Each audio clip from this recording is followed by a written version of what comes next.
We have now entered the international break where many of the Jazz players are away with their nation. For those who have been left behind, it gives Beal some time to work them on the training ground to get better from the first part of 2023 as the Rangers look to make a late charge for the title and win the Scottish Cup. In today's video, we'll discuss the player Rangers and Newcastle are battling out for as the summer transfer window gets closer. But not only that, we'll also discuss the latest Rangers news from the last 24 hours. There is so much to cover in today's video.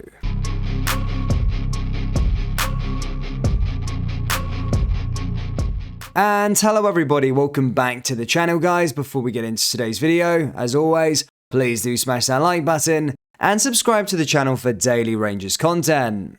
Rangers legend Ali McCoist insists he would be quite happy to see the back of VAR in Scotland. Since his introduction into Scottish football, the technology has caused several controversies. The general consensus is that it is operated poorly during the weekend's action in particular, with several decisions appearing to be incorrect. McCoist was at Hampden today to preview Scotland's upcoming international matches against Cyprus and Spain, and the ex-Jazz forward admits he's changed his mind on the use of VAR.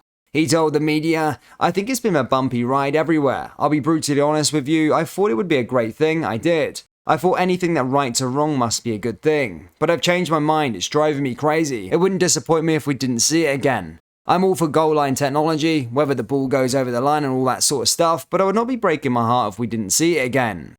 Just a quick one before we get back into the video guys, we've released our brand new merchandise. We've got our Graham Souness Tim Scalping t-shirts, along with our Michael Beale Stan Smith tees. Do shop the collection by going to rfcclothing.com or going down into the link in the description.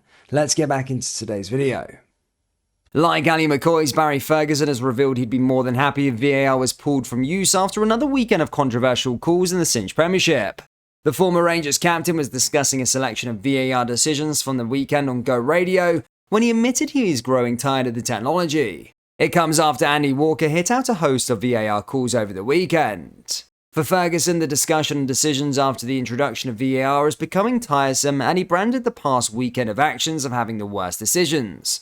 On the Go Radio football show, Ferguson said, "Every Monday we are speaking about it, but this has got to be the worst weekend in terms of decisions. I would be more than happy if it was pulled." Ferguson went on to offer advice to Rangers skipper James Tavernier over his comments in the build-up to matches against Celtic. The Ibrox captain previously demanded his side improve in the upcoming matches against Celtic in the League and Scottish Cup after defeat in the League Cup final. Tavernier had said, "We have to improve because we knew the performances in the final wasn't good enough from our point of view. There is way more to give from us, so yeah, definitely."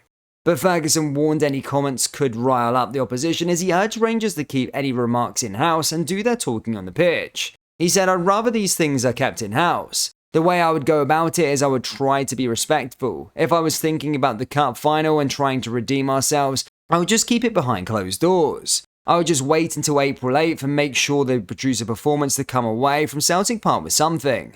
That week leading up to the game, he used to go through the papers and look to see if anyone had said anything from the Celtic point of view that would rile you up a wee bit. You would be right into the dressing room and say, "He has just said this," to fire you up a wee bit. Sometimes you have to play it down and go do your talking on the pitch when that whistle goes. Nicolas Raskin has confirmed that he will not feature for Belgium's under-21s during the international break due to injury. The midfielder was absent from the Rangers squad at the weekend as they defeated Motherwell 4-2 at Fir Park. Raskin picked up a quad injury in the Scottish Cup against Raith Rovers and has not recovered, and it remains to be seen how long he will be on the sidelines. On Instagram, the midfielder wrote, "Unfortunately, I will not be playing for Belgium's under-21s in the upcoming 2 matches due to a small injury. I'll be back soon." The Belgian has made an impressive start to life at Ibrox following his move from Standard Liège during the January transfer window. Michael Beale also updated on his player, adding, "Nico has a slight issue. He missed training. Other than that, Malik has had another week's sorts and had another week. We'll have to leave a couple out with Nico. We'll see how he is on Friday. He had a bit of an issue of his quad after the game the other day, but we don't think it's anything major." Rangers are reportedly in the middle of a transfer tussle with Newcastle United and Leeds to land teenage talent Philip Sorb.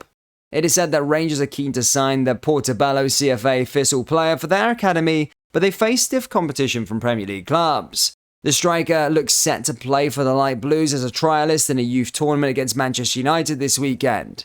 Scorb has already been down south to visit Leeds and has also been invited to visit rivals Newcastle over the coming weeks. However, according to Daily Record, Rangers are willing to rival both clubs to secure the signature of the youngster. Scorb doesn't have much first-team experience Michael Beale will be looking for in the short term, although Rangers will be eyeing this signing up as a promising option for the future. Gheorghe Hagi reckons his son Yanis may never get called up for Romania after the row over Rangers star's international stub escalated. Hagi was ignored by his country for their Euro 2024 games after returning from injury following 13 months out with a serious knee injury. That infuriated Hagi's famous dad, with a former Real Madrid and Barcelona legend accusing national manager Eddie Ansudu of ignoring his son.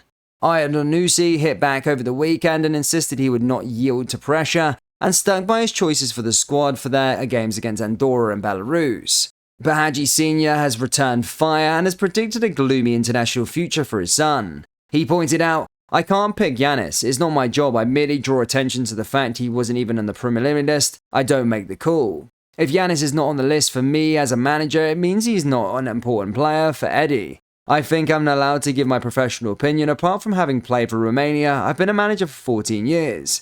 It's a fact he is not in the squad because the manager has not picked him. What does that say? I will always be the first with the heart and soul to want the national team to win. I will always be by their side, but the positive thoughts, I wish them the best of luck." Former Rangers manager Steven Gerrard will join Channel 4 for his coverage of England's Euro 2024 qualifying matches. The Liverpool legend will join Jill Scott and Joe Cole, and the trio will now be a permanent fixture of Channel 4's presentation team for his live and exclusive coverage of all 8 England's Euro qualifiers throughout 2023. Former England captain Gerrard will team up with Scott in goal for England's opening 2 matches against Italy on Thursday 23rd of March and Ukraine on Sunday 26th of March. Jules Breach leads the presenting lineup, Steve Boyer will provide commentary, and Kelly Somers will be reporting from the pitch side for both of the opening fixtures. Channel 4's Chief Content Officer, Ian Catt, said, "This will be England's first match since the devastating defeat against France, and they'll face an Italy side with a point to prove, having missed out the World Cup. It's a crucial opening match, and I'm thrilled viewers will have the insight of Steven Gerrard, Jill Scott and Joe Cole, who all know exactly what kind of pressure Harry Kane and the team will be under." The opening games against Italy kicks off at 7:45 PM with coverage on Channel 4 starting at 7 PM. England's opening home Euro qualifier against Ukraine kicks off at 5 PM with the coverage of Channel 4 from 4 PM. Concerns have been raised among fans ahead of Rangers vs Celtic at Hampden next month. The Glasgow Giants will face each other off at the National Stadium in the semi-finals of the Scottish Cup. The teams met in the final of the League Cup final last month, with the stage of the pitch in the game and the semi-finals in January a major talking point. After Kilmarnock vs Celtic and Rangers vs Aberdeen on back-to-back days in mid-January, fans, pundits and managers were unhappy with the condition of the turf. It appeared to be cut up very easily and looked heavy as players of all teams tried to play their games. Now ahead of the Scottish Cup semis, further worries have been raised regarding the Hampden pitch. It has emerged that 4 games will take place on the surface within 8 days. On the weekend of April 22nd and 23rd, the Women's Scottish Cup semi-finals will take place. Then 1 week later, on April 29th and April 30th, Falkirk, Inverness, Rangers and Celtic will compete in the field for their respective games. So by the time Scotland's showpiece fixture takes place on April 30th, 3 games will have already taken place on the pitch within a short space of time, leading to such concerns over the quality of the pitch come Rangers v Celtic, which will of course be watched by millions worldwide. Rangers fans, what do you make of the player we are linked with? And what are your thoughts on VAR in the Scottish game? Let me know your thoughts down there in the comment section below. That brings us into today's video. Please do smash that like button and subscribe to the channel for daily Rangers content. Remember, we have released our brand new Rangers merchandise. We've got the Graham Souness Tim Scalping t-shirts and our Michael Beale Stan Smith tees. Do shop the collection by going to rfcclothing.com or going down into the link in the description. Thank you, and I'll see you all next time. Take care. Peace.